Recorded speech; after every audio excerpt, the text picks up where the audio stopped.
Hey everybody, Brian here. So in this video I want to show you this car here. This is a 2020. It's a Hyundai Kona. So this is a 1 litre turbo executive. I know this car really well because I would have sold it originally brand new, and then the people that bought it from me, I used to collect the car from them when they were getting service done. So I've often driven this car and I know it really well. So there is a full service history from the garage here.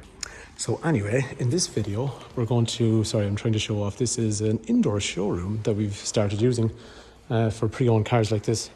So in this video, I'm just going to run through some of the features on the inside and the outside of the car, and then we'll go for a quick drive in the car, and by the end of the video, then you'll have a better idea of what these cars are all about. If there's any information you want on this car, 086 843 1945, call, text, WhatsApp. I'll run through information on the car, run through information on financing, run through information on trading in your own car. So anyway, a few things on the outside. Like we're saying, this is an executive model. So I think these Konas had a really pretty design on the front when they come out. And actually what I like about them, when you're driving towards them or when you're driving behind you, they look kind of tall because of where the daytime running lights or the parking lights are up here. Just makes the car look a bit broader and taller. I like these really big front fog lights down along the bottom.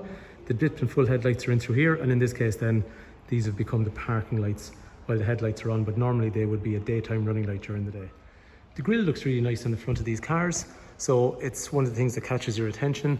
It's a nice design. There's chrome all around it. This top section along here as well just splits the grille. Just makes the car look a bit more mean and I suppose sporty looking.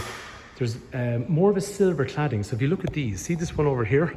This one is a comfort model. So the comfort model has black cladding along the sides and along the front, and the grille is completely black. Whereas this one, like we're saying, has a chrome effect around the grille. But the cladding that's on the side, so what I mean by that is down low and along the sides along here, it's more of a lighter kind of grey finish than the black we saw on this car that was over here. In terms of the wheels then, the comfort one that we saw over there had a 16-inch wheel, whereas these ones have a nicer kind of fuller effect 17-inch wheel with more spokes on it. There's a nice bit of brushed aluminium trim down the side of the car.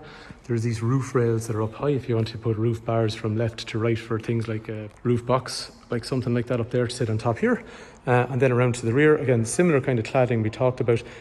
These ones, again, on the rear, they'll have more garnish along there and brushed aluminium, nice chrome along through here. But crucially on the back, parking sensors on the rear and also a rear camera. Those cars then come with a really nice spoiler on the rear of the car. There's this black insert as well, which links into the windows. Again, small little design cues, but like that matches the black that we saw up here on the roof rails and stuff as well. Tinted glass on the rear of the car all the way around. And in terms of the boot in the car then, so there is a spare wheel down underneath. And then in terms of the boot itself, there's some storage over here. The boot is a reasonable size. Now, if you use golf clubs in a car, depends on your golf club. Some people can work it and some people can't. Bring your clubs with you and we can try it because there is differences in them. But overall, I think condition is nice on the car. The people that own the car, they had a mature family, so the car would have had a pretty easy life, and most of the mileage was they actually had a second home, like a holiday home that they used to use. So it was movements between the two houses. And because they lived in the city, actually, there was very little work commuting because they lived quite close to work. Okay, so what we'll do is it's a little bit too dark to have a look at the inside materials and finishes. So I'm going to bring the car outside and we'll go for a drive and I'll show you that kind of stuff. Before we do, I'm just going to show you some stuff around the dashboard. So over here, electrics for windows and mirrors. And one thing worth talking about then is if I lock the car, obviously I can lock it using the keys. So if I lock the car, it turns off the lights, it folds in the wing mirror. Or similarly then if I unlock the car, if the lights are left in the auto position, wing mirrors come back out and the lights come back on as well. When you're sitting in these cars then, you will have controls over here. So this is things like cruise control, trip computer for average speed and fuel efficiency and all that kind of information, and then Bluetooth information and usage up through here. This will be your reverse camera that we talked about, and then the noise is going to be the parking sensors that are making noise. There's nice big bright dash clocks in through here, and then at night time there's nice blue here, lighting up the various different controls. So it's a really nice cabin to be in at night time. So now that we're outside, let's have a look around the inside a bit better. So armrest, drinks holders, heated seats for the front two passengers, which is pretty awesome. Two USB connectors, a little bit more storage up through there, which tends to be quite hidden. You don't tend to notice that actually as much until you know about it. Air conditioning, and it's digitally controlled. And then these are very simple and straightforward to use, and that's what I like about it. It's a touchscreen.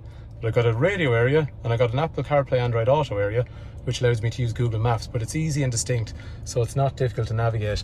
The wipers are completely automatic, the lights are completely automatic, and it tells you as well, when you use the wipers or the lights, it tells you what position they're set to, because sometimes you kind of, you know, you don't really know and you don't want to take your eyes off the road for very long, so it's telling you in here what you've done with the stock.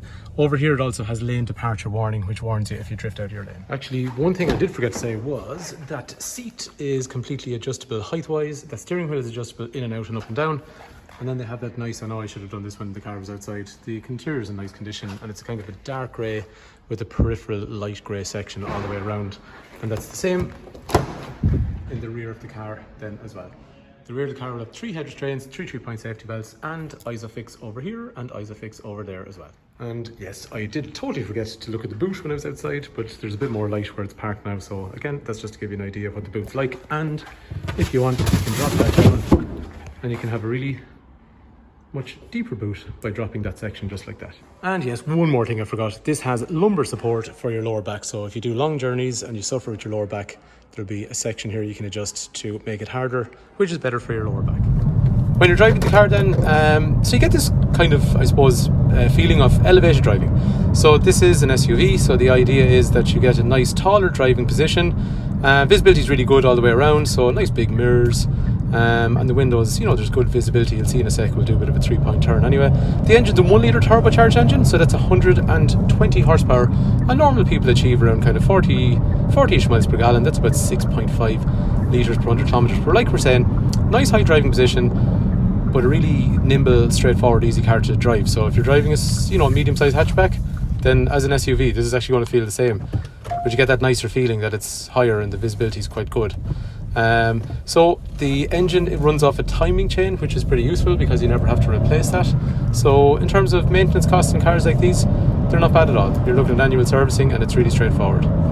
So it drives good and I think it's in nice condition throughout. Anyway, if you want more information on this car, 086 843 1945. Brian is my name.